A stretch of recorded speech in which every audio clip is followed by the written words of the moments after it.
trying to improve our mental health. Every day you hear about mental health awareness.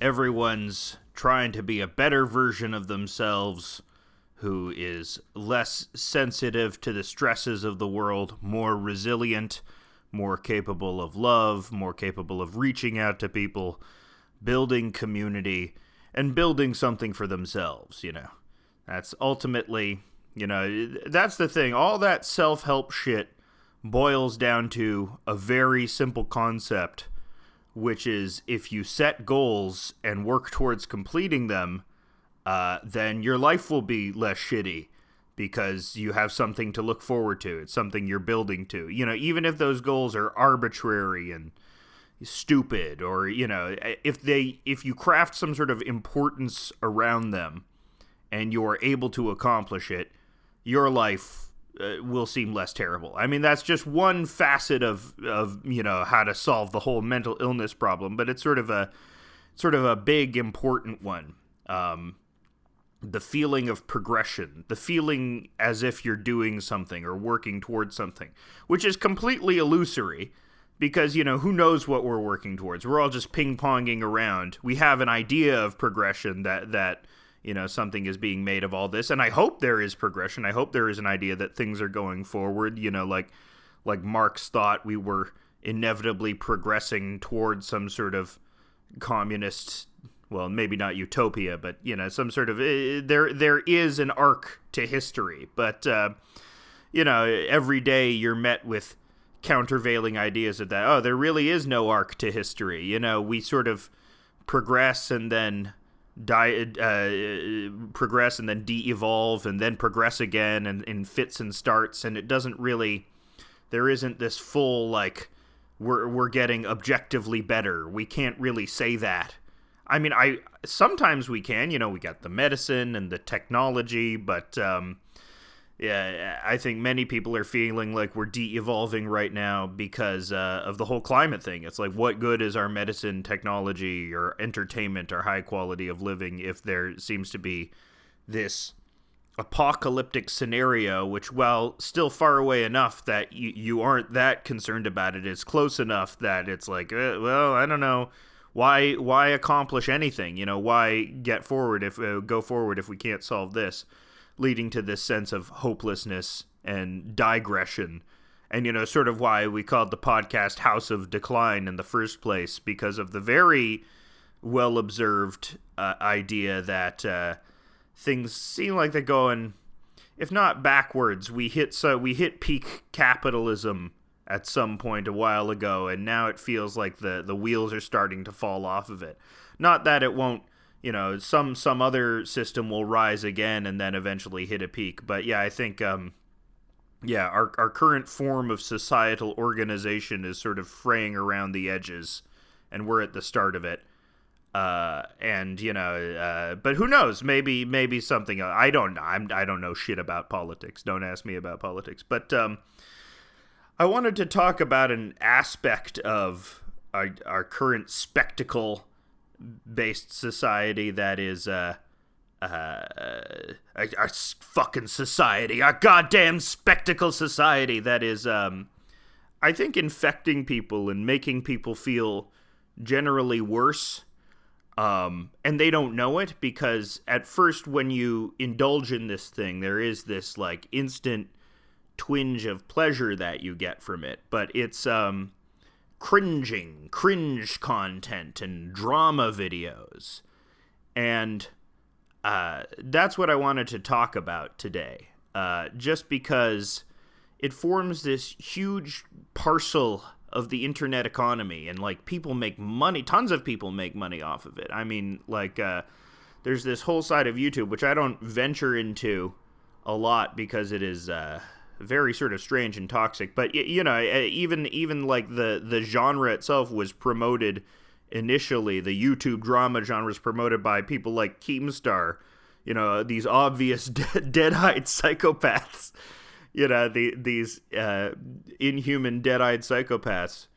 In turn, they make the cringe content, but you are cringing at them because the type of person that would devote their lives to this content pulls you in with their own sort of strange and reprehensible behavior. Yeah, so it's just this. Even like on Reddit, there's all this. There were all these cringe subreddits. You know, everybody likes a story about somebody worse than them, right? You know, everybody. I think it comes down to this instinct that started with America's Funniest Home Videos, or it probably even before then, or, you know, but watching somebody get hurt or somebody in an embarrassing situation, there's a twofold experience. One, you get schadenfreude because it's funny. The indifferent cruelty of the universe is funny a lot of the times. You know, like Job is funny if you read it in a certain way, because it's just like, just terrible things can happen. A horrifically terrible thing can happen to you at any time. Usually it involves you getting hit in the nuts, per America's Funniest Home Video. So that's the one thing, is the schadenfreude, the pleasure of the schadenfreude. If you know, schadenfreude is, of course, taking pleasure in the misfortune of others. And the second part is a relief that it's not you. So you get the pleasure of watching somebody suffer, and then you also get the relief that you aren't suffering currently. You feel better than them. You feel superior. You can measure your life against this person. Oh, well, I'm not doing so bad because this person just got hit in the nuts. And I think it translated more and more into this that feeling, you know, the schadenfreude and relief feeling. There became a whole economy for it on the internet, and even spilled out into regular entertainment, where you had Tosh.0, which was all about that feeling of, you know, reveling in some weird person and passing judgment on them. And I think the reason why this is bad for your brain, and I think the reason why people are addicted to consuming a lot of this cringe content, is because once you have somebody who's objectively doing worse than you to compare yourself to, you're like, well, I'm not doing so bad. So you feel as if that, you know, your life of neutrality, or if your life of just sort of being regular or just being regular shitty, you know, you might even be shitty, but you're not as shitty as this person you saw on YouTube. So, you know, you can feel better about yourself. But I think it actually de-incentivizes you from improving yourself, because you always have somebody worse to compare yourself to. And I think that's like the big problem with these videos as well.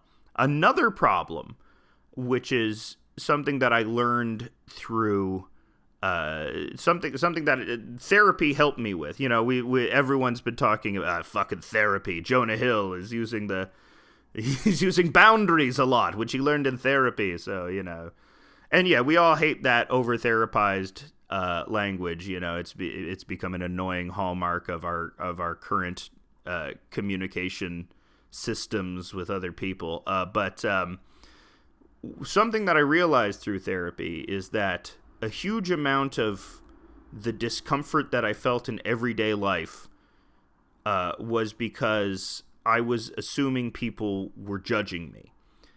I was assuming people were taking an eye of criticism towards me, you know, looking me up and down and saying, oh, that person's a piece of shit.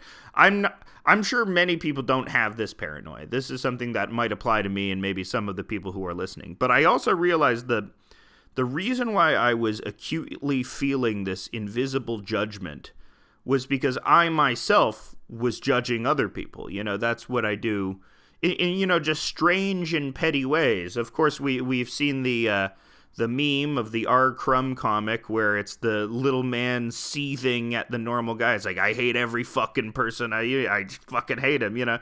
And I had that reaction, you know, just commuting to work and finding somebody that was, you know, sitting inconsiderately in the seats, or, you know, maybe the music in their earbuds was cranked a little too loud and I could hear it. And I, you know, in my head, I would be concocting these elaborate scenarios where, you know, they get Wile E. Coyote'd, some terrible fate befalls them because they were a little rude on the bus.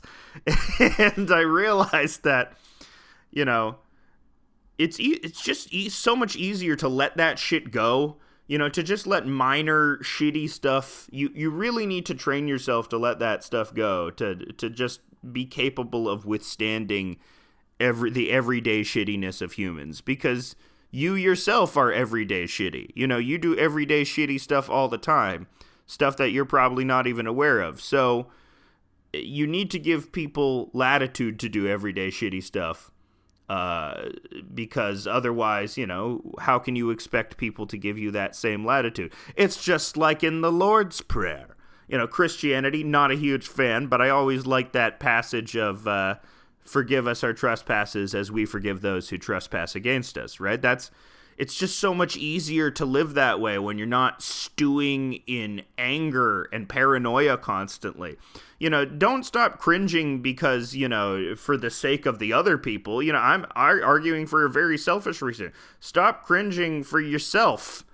It makes your brain healthier. It makes you less paranoid, at least in my experience. I don't know if other people feel this way, but I'm recounting how I felt.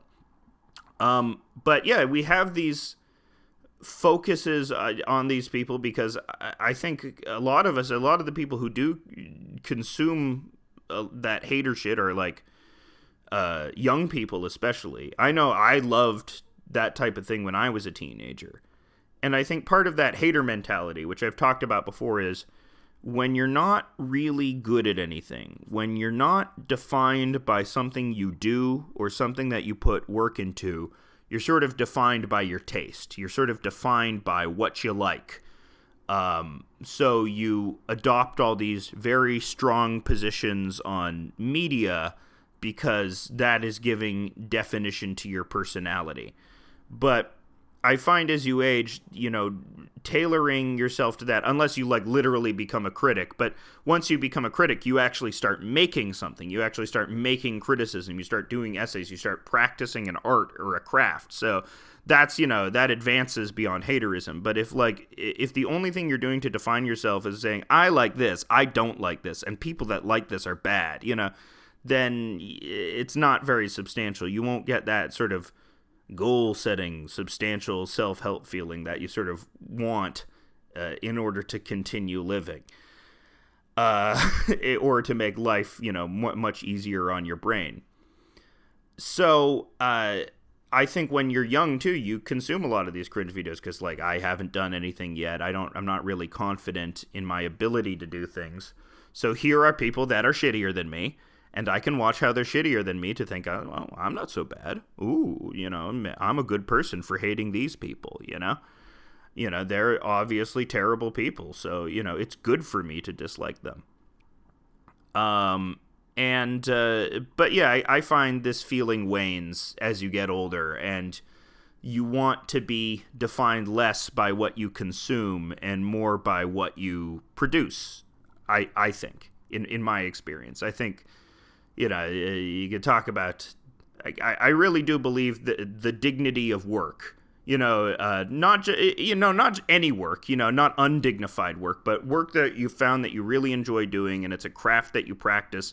That is one of the most mentally healthy things that you can do. And I don't think that could be associated with Protestant work ethic, but I really think that a big part of trying to be mentally healthy is finding a craft to practice and getting better at it. That's one of the best things you can do for your brain. Obviously there are tons of other stuff you should be, forging relationships, forging communities, but I think doing stuff, getting better at stuff, that is one of the big things. And I think if all you do is watch this content, or this content sort of indulges you in this feeling and sort of inures you to inaction, because as long as you're being inactive, you're not being shitty like these people. And, I love this stuff too. I think it is very attractive for this reason, for the same reason that celebrity gossip is attractive. It's, celebrity gossip is different, in some ways, because there's the illusion, not just the illusion, but these people have some sort of power. You know, they sought fame, and this is the tithe they must pay for fame. You know, we must be able to view their lives and, you know, insert ourselves into them. And because I think, you know, with the celebrity gossip thing, there's also, you know, two feelings you get. One is that celebrities are avatars of yourself, right? They're like you on a grand scale. I think that's why people really like Taylor Swift. Someone commented, there was this discussion about Taylor Swift's awkward dancing, and someone made a very well-observed comment that, no, the point is she is a mediocre dancer because you are projecting yourself on her. Taylor Swift is like if you, a mediocre person, became the biggest musical sensation in the world. The point is, like, you can easily picture yourself as her because she's like positions herself as an avatar of mediocrity. No, sorry for Swiftie. She's fine, Taylor Swift. I have nothing against Taylor Swift, but yeah, the point is she projects a certain averageness about her, which is, I think, why a lot of us indulge in certain celebrities. I mean, some celebrities are not average, which is why you might project your personality onto them. But yeah, we put them in these avatar positions, but also along with it comes the schadenfreude. Well, you sought fame, you're rich, so I get to revel in the fact that you're feeling terrible, or you did something terrible, so I get to pass judgment on you, and it's okay because you're insulated from that judgment because you have power. What's funny is when this just gets this sort of celebrity. You know, that push and pull of we love to raise people up because then we like to knock them down as well. A strange part of the internet and what you first saw on stuff like 4chan or Rotten.com or Something Awful was the raising of just everyday strange people to this celebrity status. You know, they don't even... You know, just by putting themselves out there on the internet, oh, they need the tithe of bullying as well. Of course, the most famous example of this is Chris Chan, and I really understand the irony of talking about Chris Chan at length, which I think I'll do for a portion here, while also maintaining that you shouldn't talk about Chris Chan. Who cares? You know, that's what I want to say ultimately is just like, oh, Chris Chan, oh, a mentally ill, weird person did something really fucked up? Oh, okay, that's interesting to you? What effect does this person have on your life? You know, what are they really doing? The only reason why you indulge on this is because it's like, what a freak! What a freak! You know, it's you know, and I understand why you want to do this. Like that Curb Your Enthusiasm episode where Larry David has the freak book, and him and John McEnroe are loudly exclaiming, what a freak, and everyone at the party is noticing them indulge in the freak book. And I get this instinct. I fully get the look at this freak instinct, but it's really just the obsession, the chronicling of our life for this 20 years, and the fact that almost certainly this person wouldn't have gone to the extremes they went to had they not been under this just outsized, strange campaign of extreme observation and like bullying and, you know, doxing and like, you know, and why did this person deserve it? Because they were cringe, because they did weird stuff. I mean, you know, now people can justify it in hindsight because of the really monstrous thing that happened, you know, and, you know, I'm not saying that what you didn't do is bad or anything like that, but the obsession and the focusing in on it and the, like, you know, we don't, like, tons of people do this type of thing in America, but we don't focus on them because, you know, they don't represent this weird zeitgeisty nexus of internet culture. I guess that was also the fascination about Chris Chan in the early Something Awful days was this was a person that only the internet could have produced. And there was sort of a fascination with how this burgeoning network was affecting our brain patterns. And this was somebody that was absolutely a product that couldn't have possibly existed before this technology, which is also what I think the source of initial fascination with Christian was. But then it just sort of ballooned into the, look at how shitty this person is. Aren't we better comparatively to Christian? Who cares? Why are you, focus on your own shit, If you weren't so busy comparing yourself to Christian constantly, maybe you would have, built that shack by now, okay? Stop. And the people that just endlessly catalog it. Why? This is not a person who has any power. They don't materially affect you. Yeah, I keep saying that, but I think that is a big difference, because I want to delineate between, like, cringe content and stuff that, like, Chapo does by, like, talking about horrible columnists, right? Because those people, I think, are worth talking about and worth admonishing and worth hating and worth judging, because a lot of them do have material effects on your life. A lot of those people represent the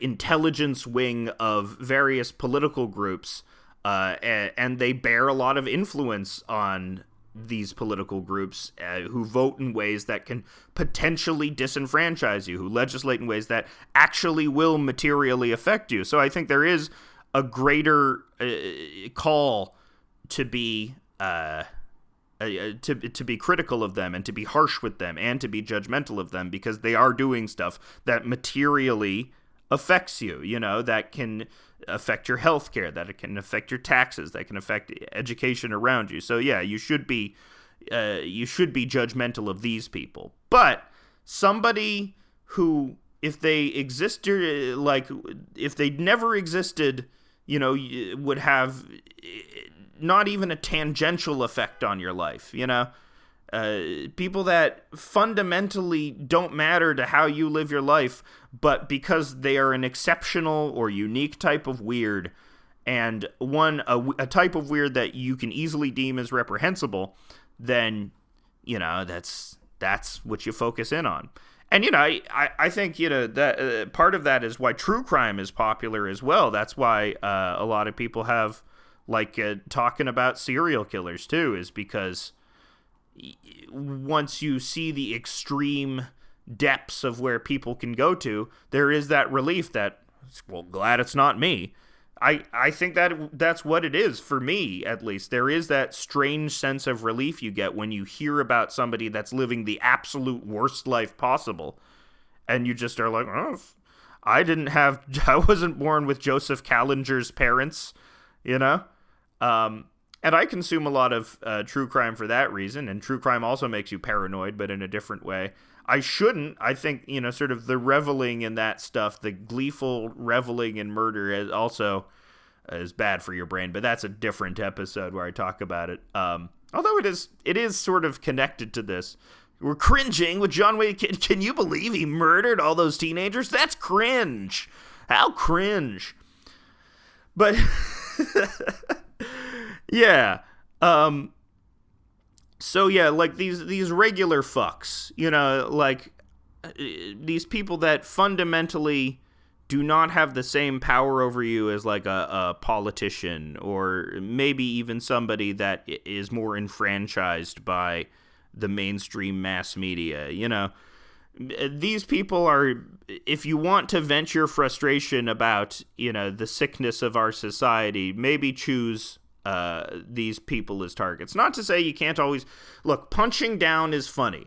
Look, people don't want to say punching down is funny, but it is like, unfortunately, the reason why people bully is because if you are part of the bullying group, that shit can be very funny to you. Because as I've argued before, humor is not a moral thing. Humor is like a response to something extreme, or a response to something unexpected, and sort of the cruelty of bullying gives that to people, but don't do it. Try not to do it. Try not to indulge in it. But I don't want to take that away from people, because I'm on Twitter, where the economy is all about bullying. I've talked about this. I've talked about this before. But yeah, I think also that, that YouTube drama stuff, that like those videos where it's like only those video channels where it's, I get recommendations for them occasionally. I see stuff like Turkey Tom or Sunny V2, which are these very funny names I barely know nothing about, but they have these huge followings, these big videos where it's like the rise and fall of some YouTube star. There's like lots of videos about the rise and fall of Boogie2988. Yeah, all these cringe characters who, I mean, I guess the rationale, especially about the cringe videos about YouTubers, is like you're putting yourself out there, so, you know, we deserve to document your various negative moments. That was part of the deal that you signed up for. And, you know, far be it from me to criticize anyone for, you know, making fun of Boogie2988. He's a weird guy, but it's not the occasional noticing of weird people that I'm really after either. It's the vigilant obsession with monitoring every aspect of their lives, which is sort of, I think, the part that I find a little sinister, or like a little cop-like, a little snitch-like, a little DW-like. It's that weird panopticon instinct that you have, that big eye. You want to become the big Vegas eye, you know, the all-observing, unjudging thing. The eye cannot be judged, but the eye can judge other people by virtue of its largesse, you know. So, yeah. I think I also want to separate this obsessive delineation of these people with another thing that the internet is sort of known for, and another type of entertainment that I definitely consume, which is something that I term guy-dentification. Obviously, the best example of it now is Murder Brian. He's doing his podcast, Guys, which is about various guys, you know, prog rock guys, or loss prevention guys, people that have a very specific interest. And I think why I've listened to a couple of episodes. It's good. You should check it out. And I think the approach that's different there is they're targeting people that don't necessarily have power over you, but the vibe is less one of judgment and more of curiosity, more of like, oh, it's interesting that these people exist. You know, it's not so much of like, you know, fuck you. I mean, sometimes there's episodes where people have like really morally reprehensible opinions and they'll admonish them for that. But I don't think, you know, there's less of an encouragement to sort of like go after them and obsessively pore over everything they do and, you know, become really obsessed with a single person who's putting their lives out there in a way that assuages your own feelings of inadequacy about yourself. That's less the vibe there. And, you know, I think if you're going to notice weird people, that is the attitude you should take. One of curiosity and less of judgment, and one of curiosity. You know, you should say, oh, but there for the grace of God go I. You know, who knows what decisions in your life, you know, you're always just 3 decisions away from becoming Boogie2988. You know, you're always just 3 bad days away. Yeah, I don't know. I don't know about that, but yeah, I think maybe that's also sort of the source of the obsession with Chris Chan, is because Chris Chan is also a projection of things that you might dislike about yourself, because you yourself are a complete product of the internet age as well. Maybe your fixation on like childhood products, you know, I'm sure there's plenty of adults out there listening to this that still love, like, I really like Pokemon, and, you know, I want to talk about Pokemon all the time, but I'm 30. And, or like, you know, you're 25 and it's getting a little long in the tooth to continue your Pokemon obsession. I mean, people have fought back against that. There's a whole genre of adults now who's just like, it's okay to not be ashamed of your obsession with childish stuff. And it's like, I mean, yeah, it's okay to be obsessed with childish stuff, but you should be a little ashamed about it. You know, you should get a little more serious as you become an adult, maybe. Just a little more, you know. Can't be all Pokemon all the time, can it? Usually it isn't. But I think that, yeah, that is one aspect of Chris Chan, is that there is, especially, you know, before the really extreme stuff happened, is like, this could have been me.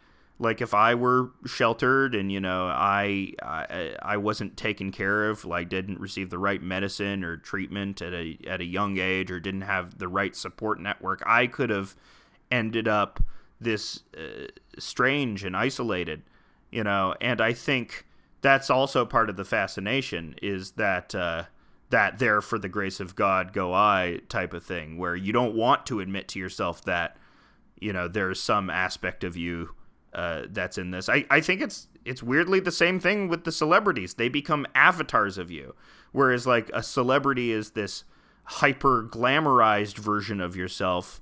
This sort of like reverse internet cringe celebrity is this hyper unglamorized version of self that you and they need to be an avatar, because then you can't feel better about you being your neutral version of yourself. You need to be able to empathize with them somewhat. You need to be able to empathize with a Wings of Redemption or like a Boogie 298 to really feel that sense of, oh yeah, I'm glad I didn't do this shit in my life, because ultimately what all of these people who are seeking attention on the internet want is, we just want love. Even the sociopaths or the weirdos, we just want to be unconditionally accepted by someone and, capable of experiencing a true intimacy, one that extends beyond, our faults, and one where people will accept us, even though we may do terrible things. And I think that's sort of some of the reason why people seek clout, or people seek entertainment clout. That's definitely part of the reason why I'm doing it. I figure if I get enough attention, or if enough people like me for my thoughts, then maybe I can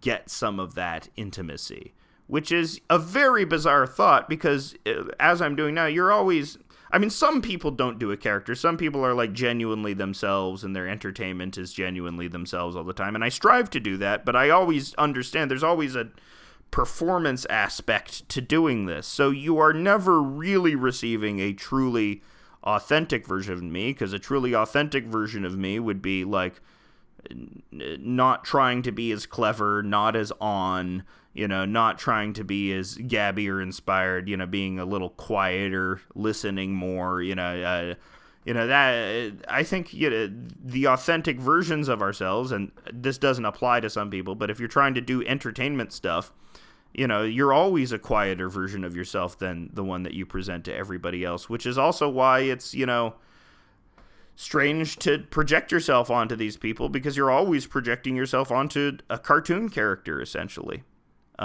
So I think that's part of the unhealthy aspect too, is that it's always a fantasy. You want to cringe along with these people, but you have this, ultimately, you can know everything about Christian. You can know the entire Christian history, but there's just parts you will never know, and can't, because you cannot peer into the minds of others.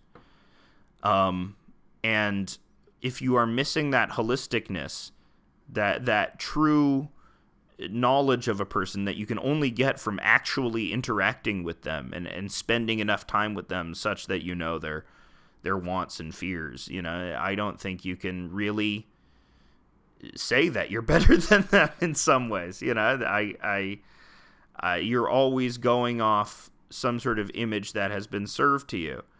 Even if you hear they did the worst things imaginable,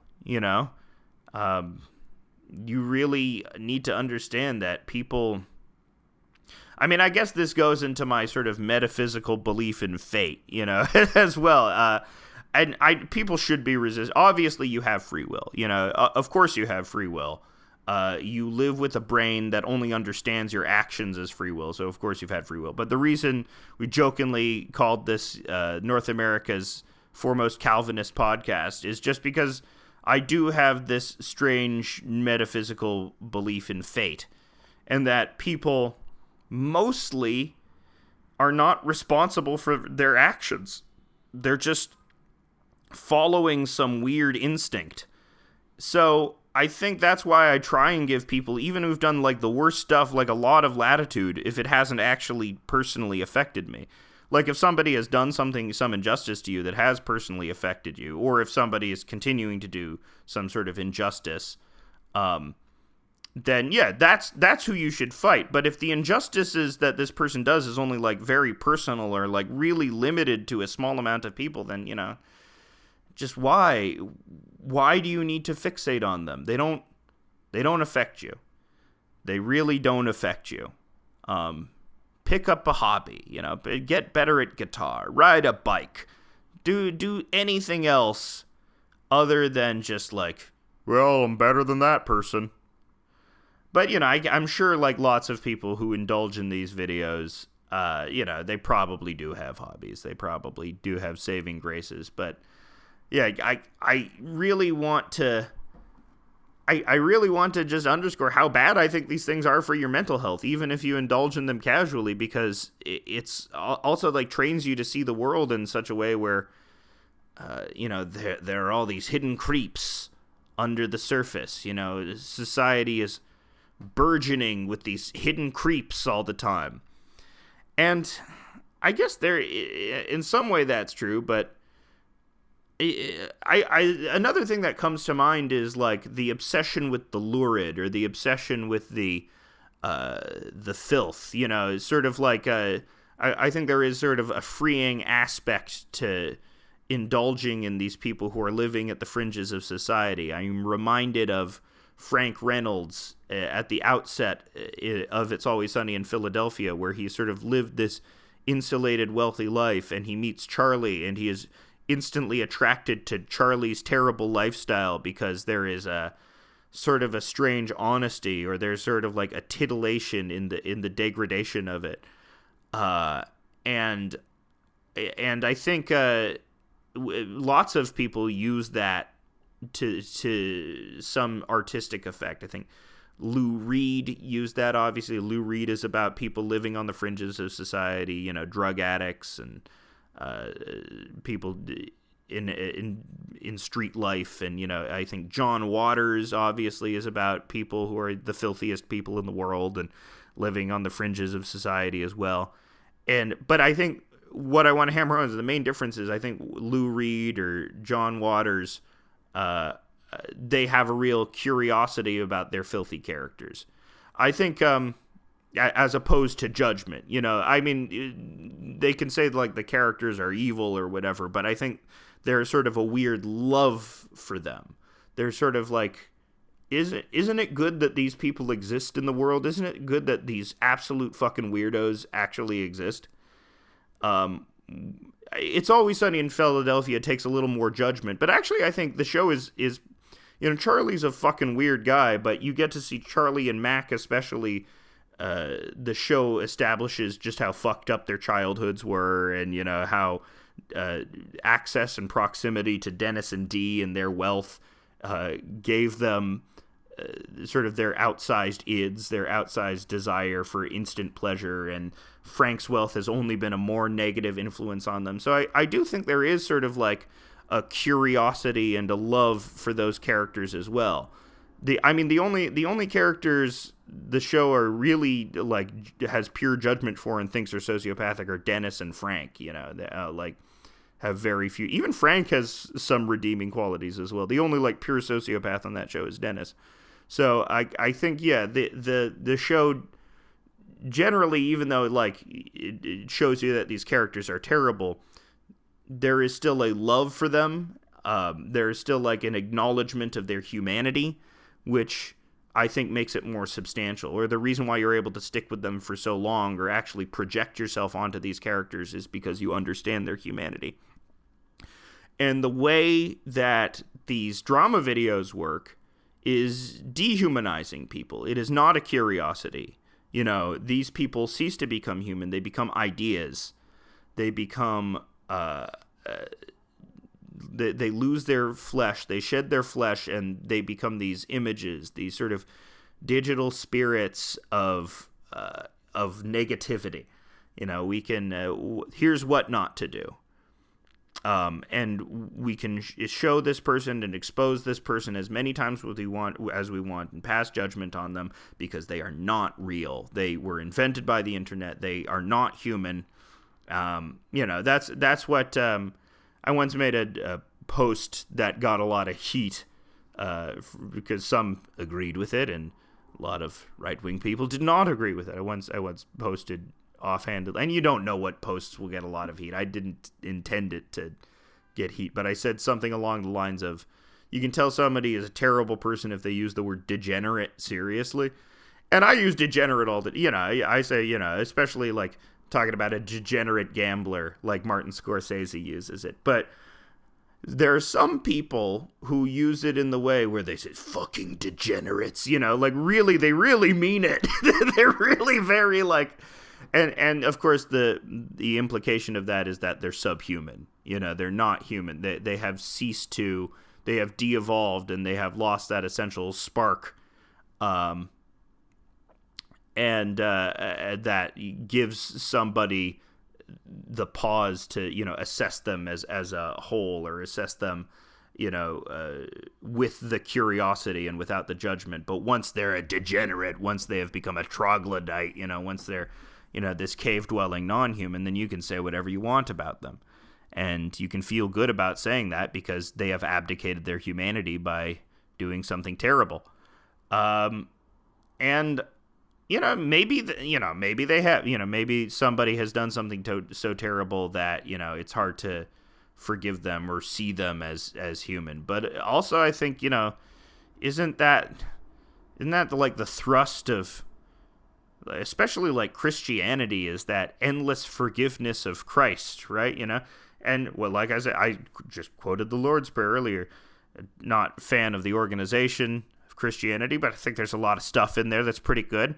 And I think the tenet of sort of a boundless forgiveness, or, if you want to be more Christ-like, or what would Jesus do, is that, the ability to understand that no matter how bad someone does, no matter how bad the thing that someone does, maybe there is some aspect of them that retains that essential quality of dignity, of humanity. Maybe obviously, if you extend that idea to its obvious, what, you're saying Hitler deserves extent to dignity? No, I'm not saying Hitler. No, obviously not. But, I think the big there's obviously a difference between Hitler and Christian. One affected a whole lot of other people. There were a lot of negative externalities. And with Christian, there was really only one big negative externality, Not saying that one wasn't bad, but, I think that's also, another thing that I want to talk about too, that I've been thinking a lot about. And I think what animates a lot of conservative thought and is sort of a lack of a sense of proportion, like a lack of understanding what should be prioritized, or, the negative thing that is, if there's one negative thing that's happening, okay, is it a statistically significant negative thing that's happening? And obviously, it never is, but it's like, oh, it's just so morally bad, we're focused on it anyway. It's like, it's like how the conservative focus on detransitioners, this very small population of people, this exceedingly small minority of people that detransitioned after transitioning, but instead of focusing on the 90-odd% of people that, it was incredibly good for, they focus on this 10% and exclusively focus on them because it's like, see, these people, their lives were fucking ruined, so it's all bad. Fuck the 90% of these people that gain some sort of benefit from it. I don't know don't attack me with the numbers. I don't know the detransition numbers, but the point is, like, the vast majority of people benefit from transitioning, and there's a small amount of people, and I'm sure there are people who detransition that hold no grudges against people that for which the transition was more successful. But there's some people who are very vocal about it and, want the other people to pay. And, of course, right-wing people latch onto it because they want to make this problem into something bigger than the corollary problem, which is like, no, if you deny the medicine to this much greater amount of people because of the small amount of people, it's worse. Utilitarian arguments don't always work, but in this case, when there is an overwhelming majority of people that benefit from something, you have to weigh these odds in a society. And I think that sort of animates a lot of conservative gripes as well, is just this misunderstanding of proportion.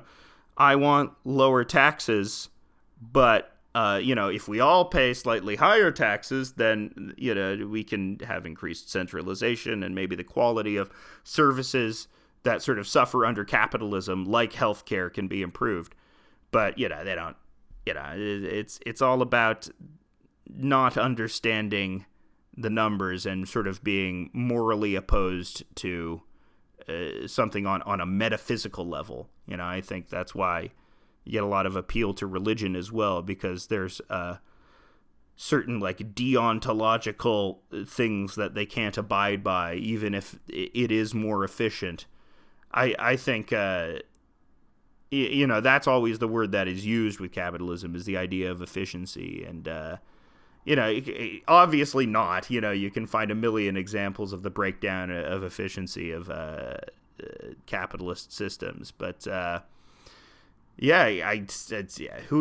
off on a rant. I'm off on a different. But I actually think that's part of it, because like you'll see with I don't know anything about Turkey Tom, but I know with this like Sunny V2 person, who's really, like, I watch their videos because I, in turn, am cringing at this person, doing this, like, sort of showing their ass as this, who is that guy who did lifestyles of the rich and the famous, this Robin Leach, but this person is Australian, so they the lifestyles of these goddamn YouTube stars who did art, and then they said something racist, but then it was really weird. This Sunny V2 person does these drama videos. A member of the Mr. Beast team came out as trans, and then Sunny V2 was like, Mr. Beast has ruined his reputation. I was like, what?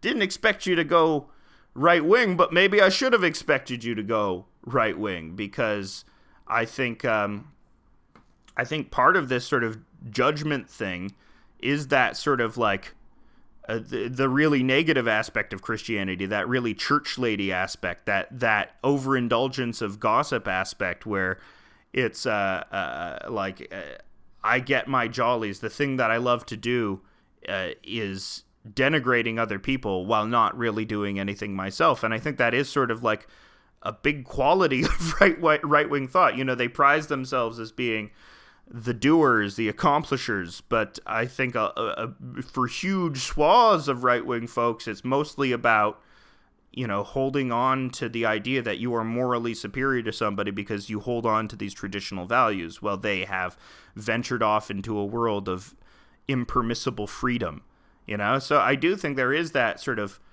conservative instinct in there, the instinct to say that, anyone who is acting any type of weird, there is no explanation for that at all. It's always their fault. Always that personal responsibility narrative as well, because, if you accept the right-wing idea that people live and die by their own individual free will, that, people aren't a product of their communities or the world around them or the systems around them or how they were raised. If your only thought is that, no, people are islands unto themselves, you live or die by your own hand, then it makes it much more acceptable to judge them, because, they have failed. They have been given the gift of free will, and they have rejected God by using it improperly. So, yeah, I think it's all part of that caught mentality, that observation mentality, that wanting to keep people in line, the identifying the negative behaviors that we must shun, is all sort of part and parcel with that very conservative attitude. The judgment as opposed to curiosity. And, you should judge people. I'm not saying don't judge people. I guess what I've been saying all this time is judge people if they affect your life in some way. If they don't affect your life, then, the way you should approach these stories of weird people doing like awful or fucked up stuff is, oh, that's sort of interesting. And that's it. Leave it at that, maybe. Don't be like, this fuck, I hate them so much. I have this all-consuming hatred of them. It's like, no, that's weird. And it's bad for your brain. It's another aspect of the internet that I call the hot back of the neck feeling, which is this the infectious outrage that you get when you, like, really find somebody that's fucking reprehensible. And it happens like Twitter incentivizes you to do it because somebody will come at you with a competitive argument, and then you'll get the hot back of the neck feeling, and then you'll be like, you fuck, you absolute fuck, I will destroy you, I will rip your skin off. You get that little adrenaline rush from being hyper negative to a person. But then after, you get the problem that you always get from adrenaline. You end up sort of like nauseous, and you got nowhere for the energy to go, so you sort of have to walk it out. And it just like heightens all your systems. It's just like, I think it is literally physically bad for you, like eating nitrates or something like that. It is. I think once you indulge in that attitude too much, if you really love getting into that sort of fruitless outrage, and you should get outraged, but use that rage to accomplish something. Use that rage to organize something in your community. If you feel strongly about an issue, try and fight it. Try and go door to door. Try and use that rage to convince people of things, in real life, because it's always, if you're actually trying to persuade people, it's always better to meet them face to face than on the internet, where rarely anyone gets convinced when you're in that sort of argument. I mean, sometimes people get convinced by stuff, but yeah, that when you're in that rage argument, no one's looking to convince each other of anything. They're just looking to say, oh, here's a fucking asshole, and then get that immediate bit of pleasure from that rage, and then it subsides, and you got nothing else to do the rest of the day, and you're keyed up. If there's any point to all of this, I would say, continue watching drama videos, continue identifying weird people, and marveling at the depth of humanity, just what some people will do. But, try and do it in less of a way where you are damning somebody like some sort of church lady or God. Try and do it in a way that's a bit more understanding that, these people are still human. At the end of the day, they're still human, and you have to do quite a lot to abdicate that completely. In my view, you have to do, something along the lines of the Nazis in order to really, like, make me see you as purely, like, having abdicated that basic humanity. I think if you take that approach, you will in turn believe that other people are seeing the humanity in you, and will forgive your trespasses as you forgive those who trespass against you. So, yeah, that's basically it. It's the Lord's Prayer. That's basically my point. Forgive the trespasses of others, those who trespass against you. It's really like, or have a sense of proportion about it too. If you absolutely must indulge in that rage, try and direct it towards somebody that actually affects you. Those are sort of my big points. This stuff is, indulging in this drama or cringe content is bad for you. If you wanna like be productively rageful, try and think of who's actually fucking your life up and turn your rage towards that. And that's it. If you like these videos, if you like the drama videos, I'm not saying you're a bad person. We all have guilty pleasures. I love true crime. I'm not good. And, that's it. You're watching these cringe videos. You're not so great. Why should you want people to judge you so harshly, for all of, the supposedly terrible internet-born zeitgeisty things that you do. So, yeah, just be chill. Just try and be chiller, I think, is just my general advice. It was actually it's some of the best advice that I ever got because I was a very hyperactive child, a very hyperactive teen, and like really constantly like on edge and keyed up. And like one time, this kid in my school, he gave me the best advice I ever got, which was he just took me by the shoulder, looked me in the eyes, and said, "Chill." And it was like, oh, you can do that. You can just be cool. You can just be like, nah, man, it's okay. Just try and prize a life where, not everything is the worst thing imaginable. Is just a much easier way to live than being like, can you believe this fucking person, this fucking asshole? It's like, and it shocks me that people don't strive for this. All my life, that's who I want to be, is cool, because I'm this very neurotic, motor-mouthed type of person who's like, feels that if there's any sort of silence in the air, then things are going terribly wrong. So I always was attracted to and loved people that were just, had an easy way about them, were just cool, and, didn't really feel as if they needed to judge other people that harshly because they had their own thing going on and they really liked what they were doing. That's who I want to be. Not this fucking church lady who's like identifying all the terrible people and being like, oh, I'm better than them. It's like, okay, show me you're better than them, okay? Show me you're better than them.